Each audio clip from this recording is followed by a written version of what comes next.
A community can make or break the experience of a game. Designers work to piece features together in a way that fosters safe community growth and stability in the player base. Hey everyone, I'm Blukey, and today we'll be looking at what goes into building communities and how the changes in Flyff universe will facilitate stronger bonds between players. Multiplayer games are built around the underlying idea that people will need to interact with one another to achieve their personal goals. All games align to this idea on a sliding scale. Some games require minimal interaction between players, while others require that players work together in all facets of the game. Player interactions are where communities begin to form. Communities come in all shapes and sizes, but every community guides how the culture of a game develops. As players work with and against one another, communal ideas or the meta of a given feature evolves into how the player base of a game interacts with the world ahead of them. People are resistant to change. On that spectrum, once the meta for an aspect of a game has been structured by the community, changing that meta requires a monumental shift to stick. What are some of the features in multiplayer games that help form metas?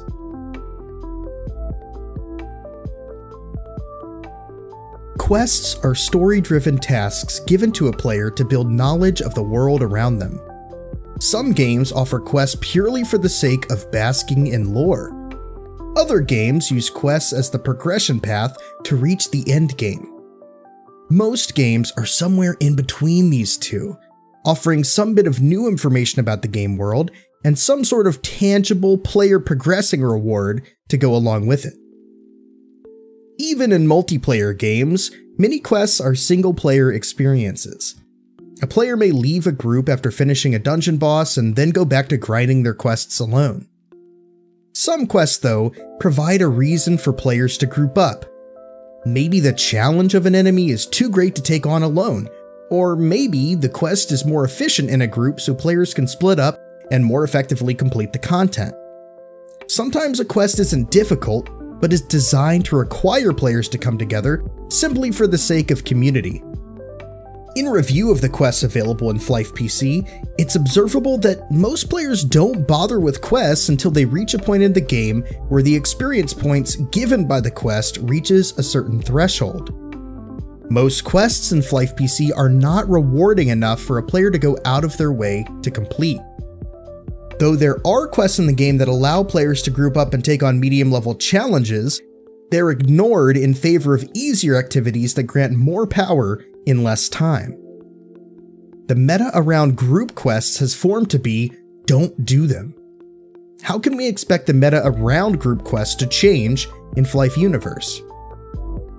In order for the meta to shift towards completing group quests, at least two things must happen. Parties must be easier to form for a given piece of content, so those without an immediate community to turn to can begin to create one with others doing the same content. Group quests must also offer rewards valuable enough for players to seek out over other content. If a quest provides less rewards for a player than grinding monsters, for example, the player will ignore the group quest and continue to grind. Quest rewards are complex because they require balance between intrinsic rewards and extrinsic power-based rewards. Some rewards will be more attractive to players who desire more information about the game world. Other players may prefer rewards that help them stand out, like cosmetics. There are also players that want power-based rewards with more depth than simply having their numbers go up. For instance, quests that grant player power in the form of additional inventory space or fast travel to a frequented location. Some quests should directly increase the power of a character, whether that be from a strong piece of gear, a stat increase, or through resources like item upgrade materials and consumables.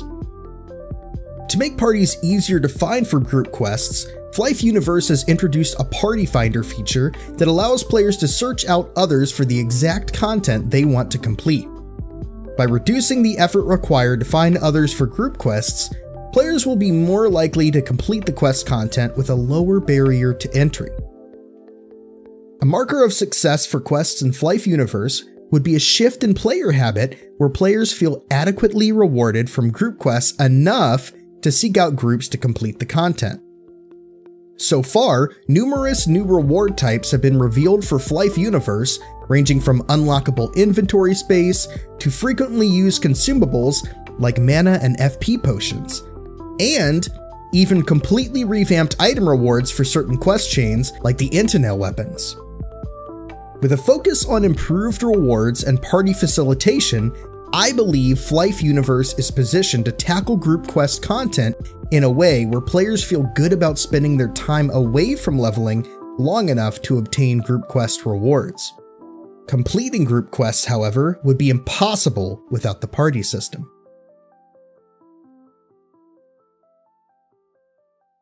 Party systems connect players together into a shared experience. When a party forms in a game, the participants typically share communications, and when in combat, a target or group of targets. Party systems vary greatly from game to game, but at the core of the concept is the idea of creating a localized space for players to interact. To drive player community-driven experiences through parties requires that a party system engages and rewards players that come together. If a player is better rewarded spending their time alone rather than in a group, they're more likely to simply avoid party systems altogether. Some gameplay features are designed to provide better single-player experiences, and others multiplayer.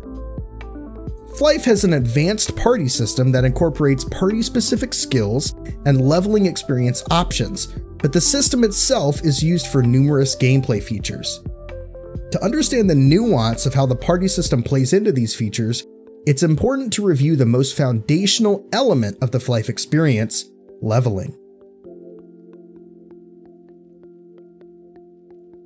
Leveling as a concept integrates into almost every genre of modern game, from classic RPGs to the tiered level-up rewards in puzzle games and shooters. A player experiences a game and in turn gains experience points that go towards increasing the number that defines their level. As leveling becomes a ubiquitous part of gaming, the rewards have become more broad. Generally, from an RPG perspective, when a player increases their character's level, they may gain new stats, skills, and unlock the ability to use more powerful gear options. The gameplay features built around leveling are what intrinsically give leveling value to a player. However, the journey itself to increase a character's level must be achievable enough for that player to feel their time spent leveling was worthwhile. Like quests, many games opt to make leveling a single-player experience. When adding multiplayer elements to a game, designers must make a choice about whether leveling should involve group play. If a game's audience leans towards being smaller, more niche, less interactive, it may be better for a game's leveling progression to remain single-player. If a game maintains an active player base and the leveling experience ties in directly to other multiplayer features, it may make sense to offer incentives to level together. Either way, most games will support both playstyles in some way to offer an experience for players of all preferences. Flyff PC maintains an interesting implementation of leveling progression by making the optimal path utilize a party system where players pair up with one another, but level separately from other pairs. Players gain the most experience with a full party of 8 characters split into 4 pairs, where pairs are generally composed of the main leveling character, in addition to a level 1 character known as a leech, or another character within 19 levels of the main character. With the optimal leveling experience defined by having a mostly inactive player, the leveling system in Flyff PC boils down to a single-player system using a multiplayer feature. Rather than create opportunities to grow communities, the current leveling experience creates obstacles to meaningful group play. Reimagining the leveling experience in Flyff requires deliberate changes to the foundation of how the party system interacts with leveling. Experience boosts from leveling could be made irrelevant when in a party, so players continue to receive base experience in all party configurations. Players would then be free to group up freely without worry of missed optimization opportunities. While the thought of simplifying the party interactions with leveling seems enticing, other considerations must be made in regards to the sharing of experience. When players group up on Flyff PC, they choose to gain experience based on level or contribution. Choosing level often punishes the higher level player, while contribution punishes the lower. Contribution leveling only rewards those who contribute via damage against a monster. However, what if contribution was more fluid and meant how a player actually contributes to a party, whether with damage, tanking, or healing? Flyff Universe restructures the rewards for contribution parties by doing just that. All active players are rewarded for their contributions appropriately. Each additional player in the party within the standard 19 level range provides a significant experience boost as well, even more so when players are considered active. Players are now rewarded for using the party system and should feel less inclined to bring inactive players along when active players are available. Through navigating the leveling system, players reach new thresholds that allow them to interact with other gameplay elements, including improved gear. Along with gear progression comes increased power, unlocking the potential for players to take on riskier challenges in a player versus player environment. Competition can breed in any community through gameplay features that involve multiplayer. Competition appears when comparing player level, gear, wealth, but none more fierce than the rivalries formed in the fires of battle. Player versus player content, or PvP content, at its core drives people to compete against a goal only a minority can reach. Some gameplay features like leveling can be rewarding at all stages of the game, and everyone wins. Only a select few can take away the rewards in PvP, often causing animosity to grow rampant. Entire communities can begin to form around the animosity, creating divisions between specific players or entire groups. Forming factions around competition may sound unhealthy, but a shared enemy can create strong bonds among the ranks of a community. Player versus player content in Flyff can be divided into 3 categories: instanced, overworld, and player kill. Instance PvP limits the area in which players can battle, forcing more direct confrontations. The king of instance PP in Flyff takes place in the Guild Siege. Guild Siege are weekly scheduled showdowns between the top guilds, where players are pitted against each other to see who can earn the most kills. After the dust is settled, the guilds with the most points earn a special currency that can be traded for powerful gear. Guild Siege shows the mettle and dedication of the top guilds to strategize and make it to the winner's circle. Groups form within these top guilds of players solely focused on being the top each week. The groups that stand out as the best hold social status and notoriety among a server's community, giving newcomers a status goal to work towards. In this way, the dynamics of competitive PvP in Flyff drive additional player motivations in the community and can help cement player objectives. Overworld PvP gives freedom in how players face one another. Guild Wars act as a free-form way for guilds to challenge one another on their own schedule. Guilds submit battle requests to one another and then fight to see who is the best in a guild-on-guild war. Guild Wars offer a less competitive, friendly style of PvP combat that can help forge allies and rivalries between guilds. Player killing, or PK, adds new depth to explore in the world of player psychology and community building. In Flyff PC, PK mode has the highest risk of all PvP modes, but often also the most dynamic effects on the community surrounding PK. PK mode does not provide a tangible reward for the players who seek out killing others, but rather infamy. If a solo player is killed in PK, the killer may not face repercussions, but imagine if the player killed is part of a party or guild. These communities may consider honoring the dead player through retaliation. From here, situations in the world of PK can begin to escalate into all-out war. The unknowns of how a PvP encounter will turn out build suspense for players, creating spontaneous opportunities for players to come together. These moments of intensity can accelerate building of bonds that forge the underlying communities who participate in player versus player content. To be prepared for these fiery moments, players often need access to the best gear and consumables they can get their hands on. To do so requires participation in one of the most critical parts of the player experience, the economy. Economies of a game span all features where resources must be managed. Sometimes, resources are tangible money or items, but other times, resources are tied to intangible benefits such as time or reputation. In Flyff, money often controls the flow of character power. With more currency, a player can afford better gear and better opportunities. Most gear could be found by a player given enough time, but with enough pinya, a player can trade money for time. Bypassing a grind in exchange for money allows players to more quickly progress to their next goal. Where the cracks begin to show are when the amount of in-game currency required for everyday trade is unattainable by the average player grinding on their own. Flyff PC has traditionally struggled with the extreme hyperinflation of pinya due to a few reasons. During the normal gameplay loop of grinding monsters to level up, players will find armor and weapons that are not valuable enough to sell to other players, but are valuable enough to sell to NPCs.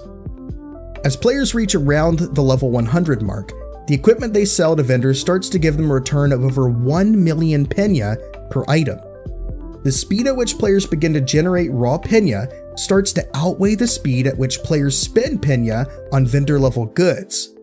Without a valuable, consistent pinya sink for players to spend their currency, pinya spirals out of control, losing value as time goes on. Flyff Universe hopes to tackle pinya inflation by significantly reducing the amount of pinya high-level items can be sold for at vendors, and offering additional pinya sinks in the game. Steadying the growth of raw pinya in the economy will allow for a slower, more linear inflation over time that can be more easily countered in the future with additional pinya sink opportunities. By reducing pinya inflation, more players will have access to the everyday economy. Some features of the economy affect players at a singular level, but more broadly impact the psychology of a community. Cosmetics are a part of the economy in Flyff that allow players to stand out and show both their individuality and wealth. Weapon and item glow granted from highly upgraded equipment shows who has dedicated the time and money to grind out the materials for their upgrades. Figures who obtain these status symbols are often perceived as powerful members of the community. Along with power comes influence, and in the world of Flyff, influence often begins in a guild. Guilds bind players in a semi-permanent manner. Similar to a party, members can be invited, removed, and leave of their own free will. But parties have a smaller maximum size and are expected to be ephemeral. Guilds represent the coming together of like-minded individuals to interact and work towards a goal together. The most competitive content a game offers often requires an organized group, something that a guild system provides out of the box. In Flyff, that content represents bosses like Clockworks and Meteo, as well as the weekly Guild Siege PvP. Players that gravitate to a guild are offered support and allyship, sometimes evolving into something more. The moments that define a player's experience in a multiplayer game are the ones that they can look back on. Sometimes these moments are filled with happiness, and other times heartache. Both sides of the coin are built through the interactions that players have with one another. Flyff Universe provides the player base with a fresh slate, a new start to forge incredible bonds and create brand new memories with a group of people. I cannot wait to log in for the first time and start the journey to make these memories a reality. The communities we form in games can have a lasting impact on how a player base views the systems in that game. The modern technological landscape of today's internet brings us closer together than ever before with new mediums like Discord. Communities now form early and often before a game is ever released. Flyff Universe has a bustling community hungry for a game to call their home. I'm thankful to have made a home in the future Flyff Universe guild, Prismatic. and I'm filled with excitement to see the communities all of you form as well. Thank you to everyone watching this far. It has been an honor so far to make content for you all. Communities and the underlying pieces of how they're built are a passion of mine, and diving into the topic with you all was invigorating. If you enjoyed today's video, make sure to like and subscribe so I know you're enjoying the content. Leave a comment below with other Flyff topics you want to hear about, and it might just become a future video.